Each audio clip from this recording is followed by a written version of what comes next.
날씨가 그동안에 계속 추워서 참 입춘이 지났는데도 겨울이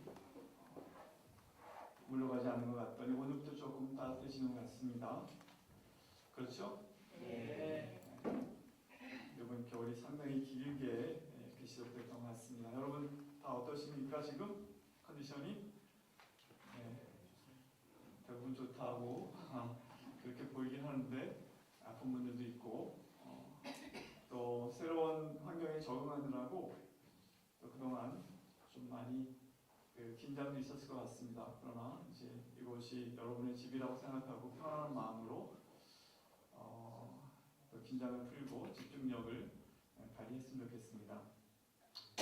2025년은 21세기라는 그 한 세기의 절반의 반, 그렇죠? 4반세기가 꽉 차는 해입니다. 여러분 20세기에서 21세기로 넘어올 때 어디 계셨는지 모르겠지만 저희는 에콰도르에서 드디어 새로운 밀레니엄이 시작되는구나 하면서 우리 동료 선교사들과 함께 대통령궁 앞에 가서 불꽃놀이를 봤던 기억이 있는데 벌써 25년이 지났습니다. 4반세기가 지난 겁니다. 또 120년 전 1905년은 을사년인데 올해 우리 을사년이죠. 우리나라가 일본에게 외교권을 빼앗기고 식민지 체제로 들어가기 시작한 또 120주년 되는 해가 올해입니다. 개인적으로 여러분은 2025년이 어떤 의미가 있다고 생각하십니까? 이제 여러분 지금 7년의 시작점에 서 있는데 아마 긴 시간이 지난 다음에 2025년을 돌아보게 될 때 여러분의 생애에 굉장히 중요한 전환점을 이룬 시기였음을 깨닫게 될지도 모릅니다. 오늘 본문을 통해서는 그리스도인으로서 우리가 어떤 전망과 자세를 가지고 시간 속에서 살아야 할지를 살펴보고자 합니다. 우리가 알다시피 우리 인생은 시간 속에 존재하며 우리의 이 땅에서의 삶은 시간을 통해 생성됩니다. 시간은 우리 안에 축적되며 그야말로 우리는 시간을 입고 있습니다. 하지만 시간이 무엇인가 묻는다면 대답하기가 쉽지 않습니다. 아우구스티누스가 시간에 대해서 많은 성찰을 남겼는데 그의 유명한 고백록에 다음과 같이 말하고 있습니다. 시간이란 대체 무엇이옵니까? 누가 그것을 쉽고 간략하게 설명할 수 있나이까? 누가 그것을 사유 속에서 파악하고 그 답을 말로 표현할 수 있나이까? 하지만 우리가 대화를 나눌 때 시간보다 친숙하게 알고 언급하는 것이 없음 또한 사실이 아닙니까? 우리는 시간을 말할 때도 확실히 그것을 이해하나이다. 다른 사람이 시간에 대해 말할 때도 그것을 이해하나이다. 그럼에도 시간은 대체 무엇입니까? 누가 내게 묻지 아니하면 나는 그것이 무엇인지를 아나이다. 하지만 누군가 내게 물어 그것을 설명하려 하면 나는 알지 못하나이다. 이게 아우구스티누스, 그 위대한 신학자가 그 얘기한 내용입니다. 여러분의 시간이 뭐라고 생각하십니까? 학교에서는 과학 시간에 지구가 태양을 한 바퀴 도는데 걸리는 시간이 365일 1년이고 지구가 자전축을 중심으로 이렇게 한 바퀴 빙글 도는데 약 24시간, 정확하게 말하면 23시간 56분 4초가 걸린다고 말하면서 이것을 하루라고 설정한 것이라고 가르쳐줍니다. 이런 사실은 인류가 이미 기원전 3000년 전경부터 고대 이집트부터 알았고 달력을 만들어 사용하면서 우리가 지금처럼 시간을 측정할 수 있게 되었습니다. 그런 설명은 시간의 구분과 측정을 가능하게 만들지만 왜 시간은 계속 생성되고 움직이며 왜 인간은 그것을 과거와 현재와 미래로 인식하게 되는가? 왜 그 속에서 우리의 삶은 변화하는가? 또 그러한 시간이 흐르면 어떤 의미나 목적이 있는가? 라는 그런 질문들은 많은 철학자들, 또 신학자들에게 중요한 질문이었습니다. 성경이 말하는 시간에 대한 이해와 의미를 오늘 말씀을 통해 우리는 다음과 같이 한번 정리해 볼 수 있겠습니다. 첫째, 인간의 시간과 하나님의 시간은 다르다는 것. 오늘 10절 말씀에 우리의 연수가 70이요 강건한 80이라도 그 연수의 자랑은 수고와 슬픔뿐이요 신속히 가니 우리가 날아가나이다. 제 아내가 요즘에 화를 북궁을 하고 있는데 화살이 날아가는 식으로 처음에 보이지도 않는데 얼마나 빨리 날아가는지. 근데 2절, 5절에 보면 그러나 하나님께서 주여 아도나이 하나님 야훼 하나님께서는 산이 생기기 전 땅과 세계도 주께 조정하기 전 곧 영부터 영원까지 주는 하나님이시니이다. 주께서 사람을 티끌로 돌아가게 하시고 말씀하시기를 너희 인생들은 돌아가라 하셨사오니 주의 목전에는 천년이 지나간 어제 같으며 밤에 한순간 같을 뿐입니다. 이렇게 말씀하고 있습니다. 인생의 유한한 시간, 잠깐 자는 것 같은 그런 시간을 우리는 살아가는 존재이지만 하나님께서 영원하신 분이시다. 주의 목전에는 천년이 지나간 어제 같으며 밤에 한순간 같을 뿐입니다. 이 말씀에는 다양한 해석이 있습니다. 하나님은 지구나 태양계의 물리적 시간의 제한이나 적용을 받지 않는 분이라는 말로 우리가 해석해 볼 수 있습니다. 제가 챗GPT에 물어봤어요. 태양계의 시간은 우주 전체에 적용될까요? 이렇게 물었더니 챗GPT가 이렇게 대답하더래요. 답변. 태양계에서 정해진 시간 개념이 우주 전체에 그대로 적용되지는 않습니다. 아인슈타인의 특수 상대성 이론과 일반 상대성 이론에 따르면 시간은 절대적인 것이 아니라 관측자의 속도와 중력의 영향에 따라 다르게 흐릅니다. 따라서 태양계에서 정의된 1초가 우주의 다른 곳에서도 동일하게 측정되는 것이라고 보장할 수 없습니다. 이렇게 답변을 하더라고요. 제가 2만 원씩 내고 지금 챗GPT 쓰고 있습니다. 하나님의 시간과 인간의 시간은 다를 수밖에 없습니다. 하나님은 지구만의 하나님도 아니시고 온 우주의 창조주라는 사실을 성경은 이 구절을 통해서 말씀하고 있는 것이 아니겠습니까? 주께는 천년이 지나간 어제 같으며 밤에 한순간 같을 뿐입니다. 또 오늘 본문을 통해 우리가 생각할 수 있는 것은 시간은 하나님의 창조물이라는 사실입니다. 2절에 산이 생기기 전 땅과 세계로 주께서 조성하시기 전 곧 영원부터 영원까지 주는 하나님이십니다. 창세기 1장 1절에 태초에 하나님이 천지를 창조하셨다. 하나님은 천지, 하늘과 땅, 우주를 창조하셨을 뿐 아니라 중요한 사실은 시간도 창조하셨다는 것입니다. 즉 하나님은 시간이 존재하기 이전에, 즉 산이 생기기 전 땅과 세계도 주께서 조성하시기 전에 존재하신 분입니다. 그리고 하나님은 시간을 창조하셨다는 것이 성경의 주장입니다. 시간은 시작점을 가지고 있다는 겁니다. 태초에. 굉장히 중요한 사실이죠. 우리가 하나님이 천지를 창조하셨다는 걸 알지만 시간도 창조하셨다는 사실을 간과하기 쉽습니다. 천지가 창조되기 전에는 어떤 피조물도 없었습니다. 따라서 변화하는 사물과 사건들 사이의 관계인 시간은 사물이 없는 곳에는 존재할 수 없었을 것입니다. 세계는 시간 안에서 만들어진 것이 아니라 시간과 더불어서 만들어졌다고 아우구스티누스는 그렇게 말하고 있습니다. 태초는 시간 밖의 시간, 하나님의 시간과 시간 안의 시간, 피조물의 시간이 만나는 경계점이라는 거죠. 특이점, 싱글레러티라는 말 요새 많이 쓰는데 하나님의 시간과 피조물의 시간이 이제 만나는 점이 태초라는 것입니다. 이런 주장은 하나님은 창조주로서 시간 밖에서 창조하신 절대자이시고 세계 초월자라는 사실을 강조하고 있습니다. 하나님은 시간 속에서 시간 안에서 뭘 만드신 거는 시간을 창조하시고 그리고 그 모든 것도 창조하신 분입니다. 짓궂은 사람들이 예전부터 이런 질문을 했다고 그러죠. 저도 들었어요. 설거 시간에. 하나님이 천지를 창조하시기 전에 무엇을 하셨나요? 여러분 들으셨죠? 네. 그러면 성직자들은 보통 그런 것을 꼬치꼬치 묻는 사람들을 위해 지옥을 짓고 계셨다. 이렇게 대답한다고 저도 설교 시간에 들은 적이 있습니다. 이런 질문에 대해서 아우구스티누스는 하나님은 천지를 창조하시기 전에 안식하셨다. 그렇게 답변하고 있습니다. 창조 이전에 하나님은 시간 밖에 계셨습니다. 시간 밖의 시간, 즉 영원이라는 다른 성질을 가진 시간. 거기엔 시간의 흐름도 없고 과거와 미래가 모두 현재로 존재하는 시간입니다. 즉 기독교가 말하는 영원함은 시간의 무한정인 확장이 아니라 모든 시간의 근원인 하나님의 시간을 지칭하는 그런 개념입니다. 인간이 규정한 시간과는 다른 성질을 가진 시간을 말하는 것입니다. 베드로후서 3장 8절에 사랑하는 자다 주께는 하루가 천년 같고 천년이 하루 같다는 이 한 가지를 잊지 말라고 말씀하십니다. 시간은 하나님의 피조물입니다.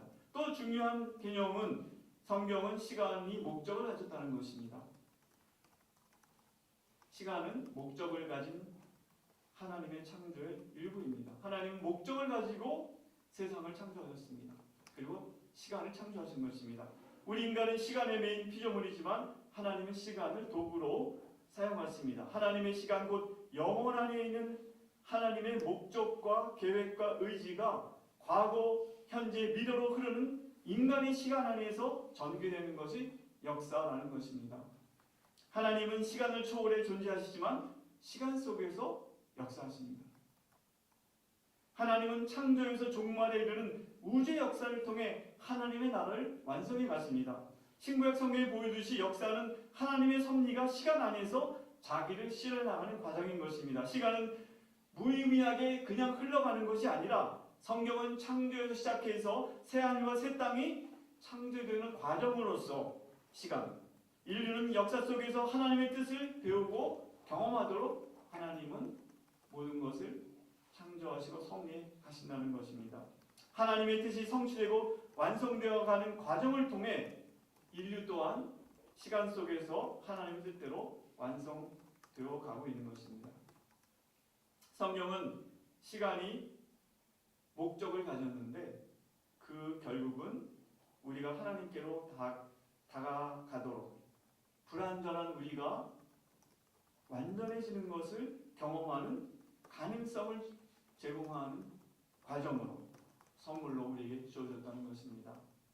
마침내 시간으로 형성된 우리의 삶, 특히 타락 후에 이후에는 수고와 슬픔으로 점철되어 있는 우리의 삶이 이 땅의 시간을 벗어날 때가 이릅니다.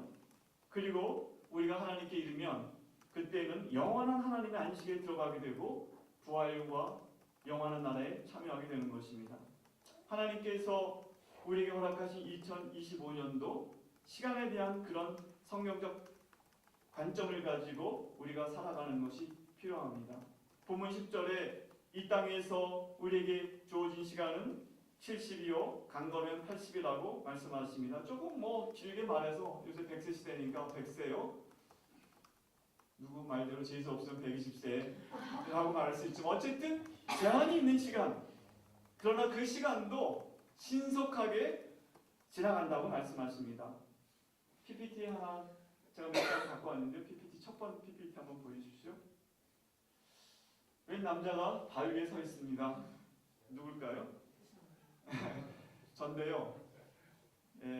58기 MT 갔을 때 불광동 수양관에 가서 제가 보니까 이 바위가 그대로 있더라고요. 저희가 80년대 이 불광동 수양관에 1년에 2차례 혹은 3차례 가서 수양회를 쭉 했는데 주변에는 좀 건물들이 바뀌었지만 이 바위는 그대로 있더라고요. 그래서 자 저희 올라와서 언제 30년이 40년이 이렇게 쭉 지났지?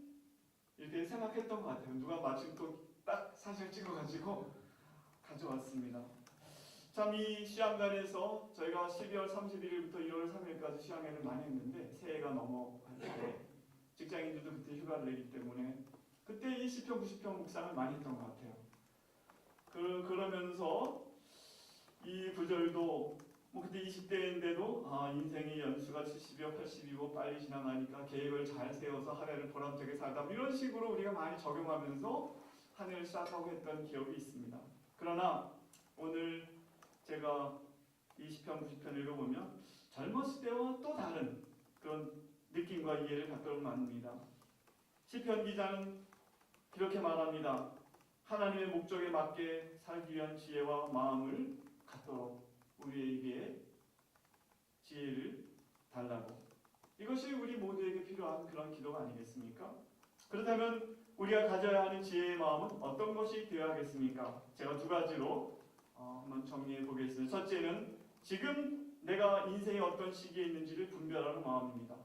우리나라 계수함을 가시라는 것은 인생이 70이고 80이니까 내가 앞으로 몇 년, 한 10년 아니면 15년 더 살겠구나. 이건 지혜가 없어도 계산은 금방 나오지만 그거보다는 우리가 처한 시기가 어떤 시기인지를 분별하는 마음을 달라는 것. 우리의 인생에 대한 어떤 시기에 대한 감각을 가지게 해달라는 말씀으로 이해하는 것이 옳겠습니다. 우리 각자의 인생은 독특합니다. 그렇지만 모두 다 비슷하게 전개되는 양상을 갖고 있습니다. 그 다음 제가 한번 보여주셨죠. 우리가 이렇게 청소년기, 아동기를 지나서 청년기를 지나서 중년기를 지나서 이제 노년기로 접어가는 이런 과정을 다 동일하게 받게 됩니다. 나이가 이렇게 비슷하게 봄, 여름, 가을, 겨울로 이제 환절기, 지금 우리 환절기에 있는데 한 17살, 22살까지 이제 성인으로 들어가는 여름으로 들어가는 거고 40세에서 45세는 이제 성인 중기, 중년기로 들어가는 전환기. 그리고 60세, 65세는 성인 후기, 곧 겨울로 접어드는 이 전환기. 이제 이 전환기가 계절마다 있는데 그렇죠. 그 다음에도 보면 더 이렇게 자세하게 우리 인생이 독특하지만 거의 다 비슷하게 이런 과정을 통해 쭉 간다는 것입니다. 다니엘 레빈슨의 인생의 4계절인데 여러분 대강 자기가 무슨 계절에 있는지 이거 보고 빨리 파악하세요. 이거 모르고 살면 철없이 사는 겁니다. 그 다음에 한번 보여주시죠. 똑같은 여인의 얼굴인데 참 맨 왼쪽에는 여름인 것 같습니다. 봄에서 여름, 가을에는 중년의 여인이 있고 그리고 맨 오른쪽에 또 노년의 같은 사람의 얼굴이죠. 겨울이죠. 이러한 계절들은 우리가 조종할 수 있는 것이 아니라 닥쳐오는 것입니다. 그것은 우리가 다 예측할 수 있습니다. 그리고 우리는 시절에 맞게 봄에는 씨를 뿌려야 하고 여름에는 가꾸어야 하고 가을에는 거두게 되고 겨울을 위해서는 저장해야 한다는 것. 이게 지혜 아니겠습니까? 전도서 3장에 보면 범사의 기한이 있고 천하 만사가 다 때가 있나니 날 때가 있고 죽을 때가 있으며 심을 때가 있고 심은 것을 뽑을 때가 있으며 하나님이 모든 것을 지으시되 때를 따라 아름답게 하셨고 사람들에게는 영혼을 사모하는 마음을 주셨다 하는 말씀이 있습니다. 지금 우리는 한국의 겨울에서 봄으로 넘어온 환절기라는 같은 물리적인 시간을 살고 있지만 각자의 인생은 다른 계절을 살고 있습니다. 제가 이번 70기를 보니까 60년대생이 4명이고 70년대생이 7명이고 80년대생이 8명입니다. 67년생부터 85년생까지 같은 지금 물리적으로 같은 이 한국의 봄에서 겨울에서 봄으로 넘어온 이 시기지만 그런 우리 인생의 시기는 다 다를 것입니다. 인생의 겨울 지금 이제 진입한 저 같은 경우에는 상실의 기술을 배워야 한다고 말씀하고 있습니다. 붙들지 않고 받아들이는 법. 뭔가 이렇게 이제 놓아주는 법을 배워야 합니다. 제가 작년 가을에 건강검진을 갔습니다. 근데 이레드 클리닉에서 매년 건강검진 받았는데 그때 갔더니 뭔가 절차가 다르더라고요. 먼저 저보고 이 원래 가면 체열부터 하는 그게 아니라 의사를 먼저 만나라는 거예요. 그래서 방에 들어가서 의사들이 앉으라고 의자를 앉다 그러더니 저 앞까지 한번 갔다 오라고 그러는 거예요. 갔다 와서 앉았죠. 일어나더니 이쪽에 손을 들고 한번 한쪽 발로 해보라고 했습니다. 또 눈을 감고 한번 하래요. 눈 감고도 눈 감고 하는 게 쉽지 않더라고요. 참 기분이 좀 묘했습니다. 이게 66세 때 하게 돼 있는 거래요. 원래 건강검진에. 노아의 과정은 누군가 상실과 슬픔의 과정이라고 허무와 자기 연민에 빠지기 쉬운 그런 시간이라고 말합니다. 다음에 그 다음 PPT 한번 보여주십시오. 제가 이거 2007년이에요. 이태원 목사님 이제 여러분 한 번 못 볼지 모르지만 이태원 목사님 우리 초대 원장님이시고 저희 가족들이 우리 아이들 젊었죠? 네, 어렸을 때 2006년이니까 언제 시간이 지나 그 다음에 이 목사님 작년 이 자리에서 84세 이제 모든 공적인 사역에서 이제 물러나신다 하셔서 우리가 12월 조촐한 그런 여기 이 자리에서 모임을 가졌습니다. 이제 곧 85세 되시죠? 정말 제가 생각해도 70세만 해도 쌩쌩하셨는데 역시 80세 때 모임 갔을 때만 해도 상당히 건강하시고 그랬는데 지금도 뭐 건강하시지만 84세 정도 되시니까 아무래도 공적인 활동하기 어렵다 생각해서 그랬습니다. 그 다음에 보시죠. 이게 누굽니까? 이거 우리 이사장님이시고 원장님 취임 선서 하신 겁니다. 그 다음에 보이시죠. 우리 어머니 지금 요양병원에 계신 2년 정도 되셨어요. 이제 곧 만 90세 되시는데 오늘 여기 성경에 있는 것처럼 푸른 아침에 꽃이 피어 자라다 저녁에는 시들어 마르나이다. 마른 풀처럼 되셨어요. 최근에 지금 콧줄도 꽂으셨습니다. 만주에서 태어나셔서 1세 때 해방된 다음에 북한에 좀 사시다가 공산당들이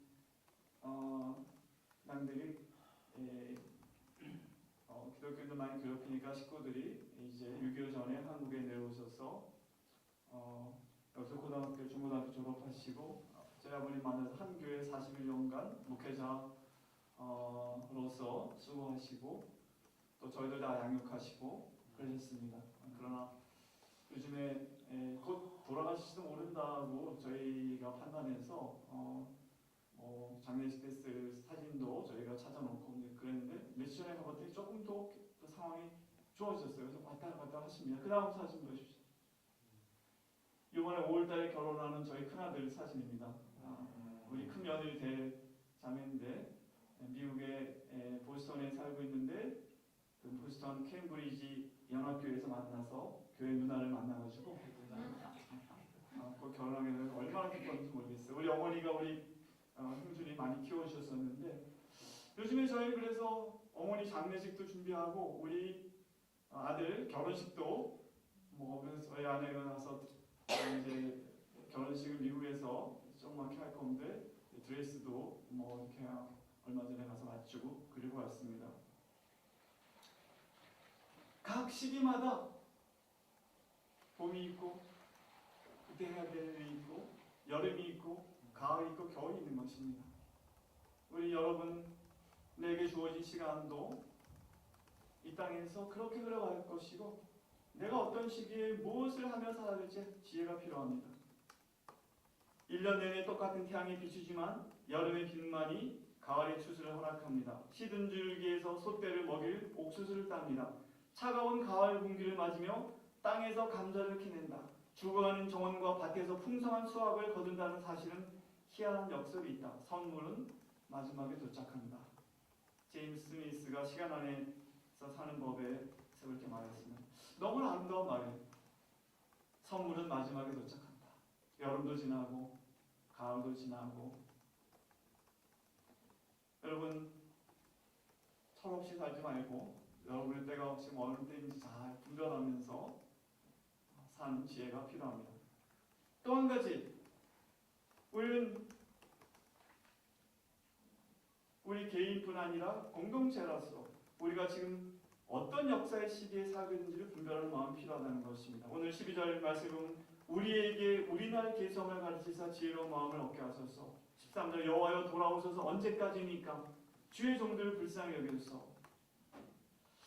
이 시편 90편은 유대 민족이 처했던 특별한 상황 속에서 이 시가 쓰여졌습니다. 그들은 자신들이 어떠한 역사적 시기를 살고 있는지 분별하며 하나님의 뜻을 따르게 해주실 것을 강구한 그런 내용을 여기다 담고 있는 것입니다. 우리가 알다시피 시편 구약시대 전 기간에 해당하는 약 800년간에 걸쳐서 쓰여진 시들을 모아서 하나의 책으로 만들었죠. 150편을 모아놓은 모음집입니다.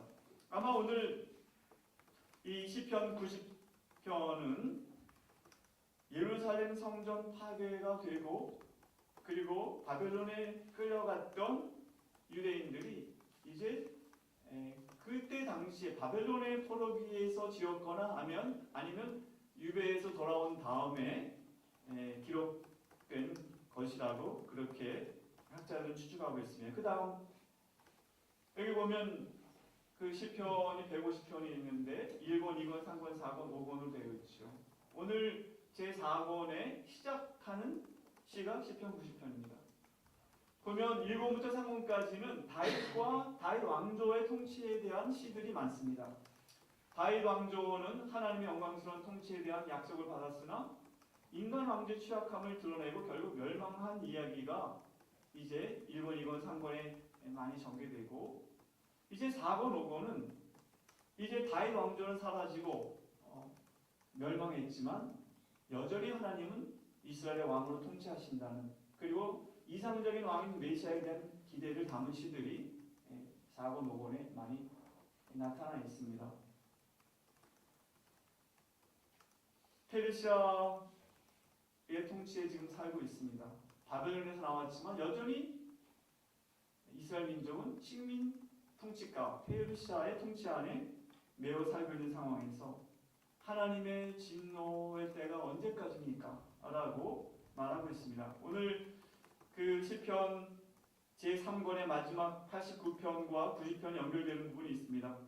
그 시편 89편 46절에 여호와여 언제까지니까 스스로 영원히 숨기시리이까 주의 노가 언제까지 불붙듯 하시겠습니까? 49절에 보면 주여 주의 성실하심으로 다윗에게 맹세하신 그 전에 인자하심이 어디 있나이까 이렇게 다윗 왕조의 멸망을 한탄하는 그런 내용들이 있고 오늘 시편에도 여호와여 돌아오소서 언제까지니까 주의 종들을 불쌍히 여기소서 이 자신들의 민족이 당하고 있는 여전히 바벨론에서 나왔지만 유배의 길을 보내고 있는 그런 마음을 표현하고 있습니다. 특별히 오늘 시편 90편은 제4권의 시작으로 하나님의 사람 모세의 기도라는 표제가 붙어 있습니다. 하나님의 사람 모세의 기도라는 그 표제가 제목이 붙어 있습니다. 제4권의 이 편집자들은 독자들에게 이스라엘에게 인간 왕이 없었을 때 모세가 이스라엘의 지도자였을 때를 돌아보라고 초대하는 그런 의미가 있다고 해석하고 있습니다. 즉 다윗 왕조가 사라졌다고 너무 염려하지 말 것은 여호와 하나님이 여전히 왕으로 통치하시고 우리의 피난처가 되시기 때문이라는 것입니다. 영원부터 영원까지 주는 하나님이십니다. 다윗 왕조는 인간 왕조는 비록 사라졌지만 하나님은 영원히 우리의 왕이십니다. 무엇보다 이스라엘의 백성이 범죄해서 하나님께 진노의 심판을 받게 되었을 때 모세가 기도했던 그 간구 특별히 출애굽기 34장의 그 사건을 연상하라고 우리를 초대하고 있는 것입니다. 금송아지 사건 아시지 않습니까? 우리가 이스라엘의 하나님과 언약을 맺고 그리고 모세가 산에 올라가서 성막에 대한 지시를 받는 동안에 금송아지를 만들었죠. 그래서 하나님이 이렇게 말씀하시다. 빨리 내려와라. 네 백성이 부패했다. 하나님 내 백성이라고는 안 그래요. 네 백성이라고. 내가 도저히 그래서 싹 다 없애버리고 새로 너부터 시작하겠다. 그렇게 하나님 분노하시는 말씀하셨을 때 모세가 간절히 하나님께 간구하고 하나님의 마음을 진노를 피하고 자비를 받았던 그것을 기억하면서 모세와 같이 하나님의 마음을 돌이키는 간구를 한 그 심정으로 하나님께 간구하는 기도를 담고 있는 내용이라는 것입니다. 여호와여 돌아오소서 언제까지입니까? 그러면서 14절에 아침에 주의 인자하신 우리를 만족하게 하사 밤의 고통과 절망과 대비되는 새로운 아침, 새로운 시대가 오게 해달라고 간구하고 있는 내용입니다. 우리는 지금 어떤 역사적 시기를 살고 있는가? 함께 분별해야 할 때입니다. 그동안 우리나라와 교회 공동체가 쌓아왔던 모든 업적들이 허물어지고 우리의 교만과 오만과 불순종에 대한 하나님의 진노로 인해서 괴로움과 고통의 심판을 우리가 당하고 겸손히 감내할 시기는 아닌지, 그리고 하나님의 징계와 연단과 무엇보다 자비를 통해서 새롭게 기다려야 할 때가 아닌지, 이런 상황 속에 선교사로 우리 각자는, 그리고 우리 교회는, 그리고 한국 선교운동은 하나님의 긍휼과 자비 가운데 어떻게 새롭게 믿음의 진전을 이룰 것인지, 하나님 무엇을 우리에게 요청하시는지 우리가 분별할 수 있도록 지혜를 달라고 기도하는 것이 필요할 것입니다. 이제 말씀을 맺겠습니다. 올 2025년도 시간의 창조자이시고 우리 인생과 역사의 주관자이신 하나님의 선물로 우리에게 주어진 그런 기회입니다. 선교사의 시간은 무엇보다 인간의 시간임을 기억해야 합니다. 우리 선교사는 인간 초월적인 존재가 아닙니다. 우리가 다 유한하고 제한된 시간을 살고 있습니다. 이병철 씨가 죽기 전에 간암 치료를 받으면서 내가 이 간암을 낫게만 한다면 내 재산의 반을 주겠다, 그렇게 얘기했다는 걸 최근에 신문에 실렸더라고요. 그 의사가. 이병철 씨 누군지 아세요? 우리 어렸을 때 돈병철이라고 맨날 불렀는데 이재용 할아버지죠. 참 77세에 죽었어요. 돈이 그렇게 많아서 죽습니다. 김일성 82세까지 살아서 죽었어요. 만수무강 연구소의 2,000명의 연구원들이 김일성의 만수무강을 해서 2,000명 내 3,000명이 연구했지만 82세 죽고, 그 김정일은 70도 못 살아 69세에 사망했고, 그 아들 김정은은 41세인데 올해나 내년에 죽을 것 같다는 통계가 많습니다. 인생은 참 이 땅에서 유한하고 우리 선교사 시간도 그렇습니다. 우리 가운데 인생의 가을로 접어드는 전환기에 있는 분도 많고, 또 인생의 가을을 지나서 또 겨울로 가고 있는 선교사들이 많습니다. 그들에게 이미 그런 시절을 조금 앞서 통과한 사람으로서 권면하고 싶은 것이 있습니다. 자, 옛날이요. 이선희, 옛날에 하는 노래 있잖아요.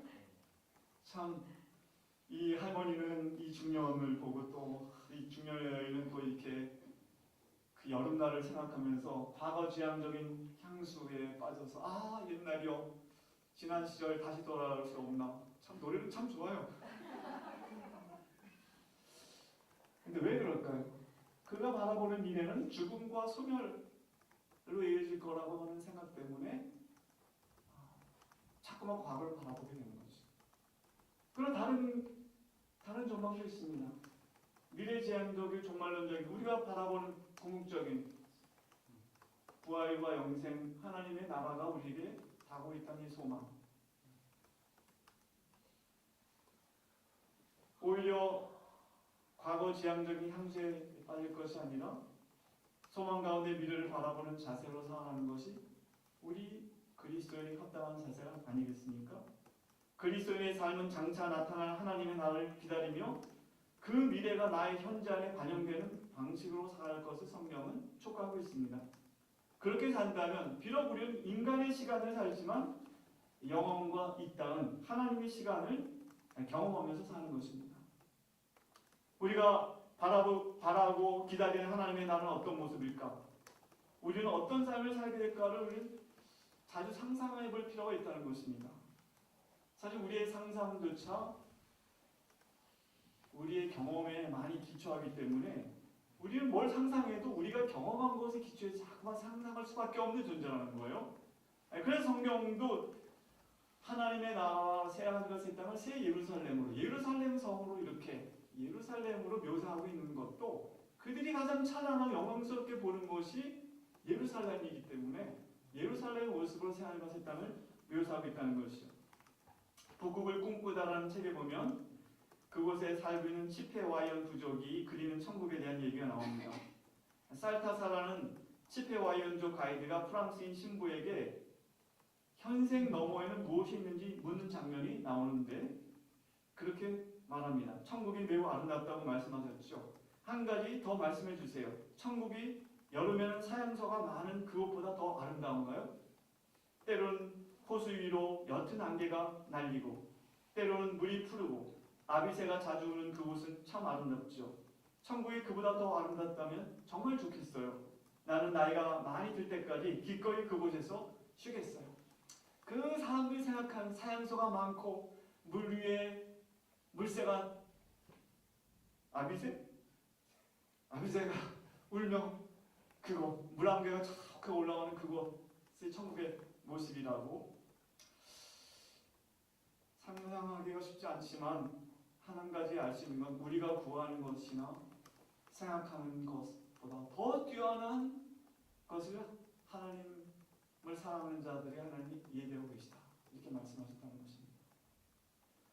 C.S. 루이스가 1993년 만 65세 생일 직전에 죽었습니다.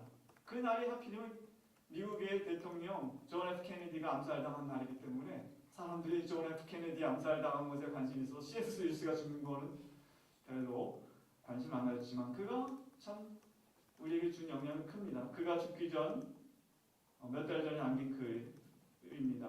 우리는 땅속에서 인내하며 기다린 씨앗과 같습니다. 정원사가 정한 때에 꽃으로 피어나기를, 진짜 세상으로 올라가기를, 진짜 깨어나기를 기다리는 씨앗 말입니다. 저는 그 세상에서 돌이켜보면 현세의 삶이 비몽사몽처럼 보일 거라고 생각합니다. 지금 우리는 꿈나라에서 사는 것이죠. 하지만 새벽이 다가오고 있습니다. 너무나 아름답지 않습니까? 우리는 지금 땅 밑에 지금 씨앗과 같은 삶을 살고 있는데 그 땅 위로 돋아나서 싹을 피우고 꽃을 피우는